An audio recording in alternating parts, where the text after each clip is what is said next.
Ya, menarik ada sebuah penelitian yang sudah masuk ke levelnya jurnalnya itu jurnal yang kastanya tinggi sekali lah. Artinya memang bisa dipertanggungjawabkan hasil studinya di Indonesia.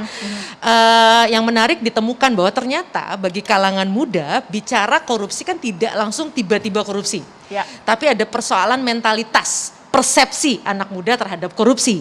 Menarik studi itu menunjukkan bahwa bicara soal integritas ternyata anak muda yang disurvei itu lebih mengenal kata korupsi tapi tidak memahami kata integritas.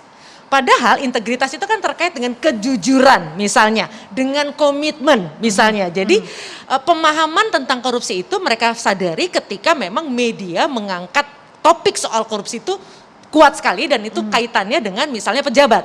Tapi pemahaman bahwa akar dari korupsi itu adalah ketidakjujuran, artinya bahwa ada sikap mental yang seharusnya dipersiapkan, itu mereka tidak memahami. Nah ini kan menarik, artinya jangan-jangan bagi mereka mencontek gitu ya, membayar agar nilai lebih bagus misalnya, itu bukanlah satu hal yang memang menjadi cikal bakal praktek korupsi yang jauh lebih besar. Karena ketika bicara korupsi kan pemahamannya sebenarnya adalah bahwa Anda itu merugikan bukan hanya diri Anda tapi bangsa dan negara.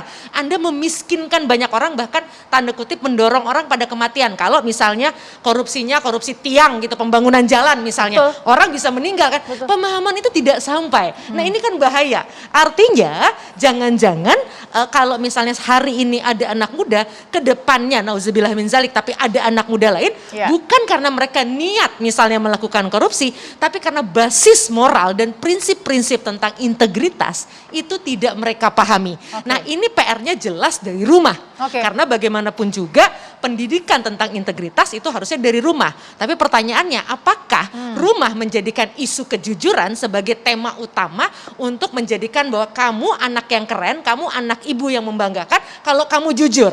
Nah kami pernah bukan iseng ya, tapi sekedar melakukan monkey survey lah gitu, ditanya 3 kata pertama yang menurut kamu paling penting sebagai kualitas hidup. Kita tanya anak muda juga. Kejujuran tidak menempati peringkat pertama. Ternyata mereka lebih memilih kekayaan gitu ya, kecerdasan gitu kan. Nah jadi artinya ini kan menarik gitu. Kita punya PR yang jauh lebih besar, bukan hanya sekedar politisi lalu korupsi. Menurut hemat saya itu juga terlalu sempit ya melihat bahwa karena banyak sekali juga politisi yang jujur, baik, berintegritas. Sepakat. Jadi ini adalah buah dari rapuhnya fondasi moral dan integritas bagi Mbak Devi seperti itu. Nah, kalau masalah kaget nggak kaget, Mbak Wiwi kaget nggak sih Mbak Wiwi sebenarnya ada kondisi seperti ini? Kita nggak bisa mengeneralisir, tapi ini jadi contoh yang ironi paling tidak. Bahwa ada anak muda yang sudah, saya yakin itu nggak semudah itu dia langsung nyemplung gitu. Pasti ada step-stepnya dia sampai ke sana. Nah, ini terjadi di dunia politik kita. Ya, tentu ini memberikan satu keprihatinan tersendiri ya. Waktu itu saya kaget itu ketika di Kutai Kertanegara ya, Ibu Bupati Mbak Bu Rita luar biasa gitu ya, kena korupsi dan langsung dia adalah terdakwa kan waktu itu. Lah di situ saya bingung juga, kaget karena beliau adalah inovator waktu itu. Kita menjuri dia, membuat satu inovasi yang bagus di kotanya, tapi tidak selang lama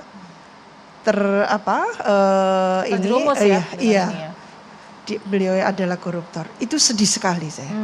Karena sudah kurang apa? Beliau cantik dan sebagainya, bisa memimpin gitu ya, kader partai dan sebagainya. Kecewa sekali kita.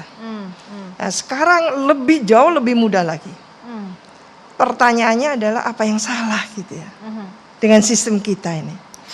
Kalau tadi dibilang ada penelitian yang bagus tadi itu, sebetulnya empirik menunjukkan bahwa kita ini kurang asupan budi pekerti. Jadi ada mata pelajaran yang dulu saya waktu SD, TK, ETK dulu SD itu ada pendidikan budi pekerti. Itu penting sekali. Menulis halus gitu ya. Itu kan melatih kita kehalusan budi bahasa kita gitu ya. Budi pekerti penting sekali karena itu yang jadi landasan memberikan modal gitu ya pada kita. Lah itu hilang sama sekali. Dan ini semakin ironi ya. Dengan sistem demokrasi ini kita pertanyakan serius sekali. mengapa nilai-nilai budaya kita jadi seperti ini Ya. gitu ya.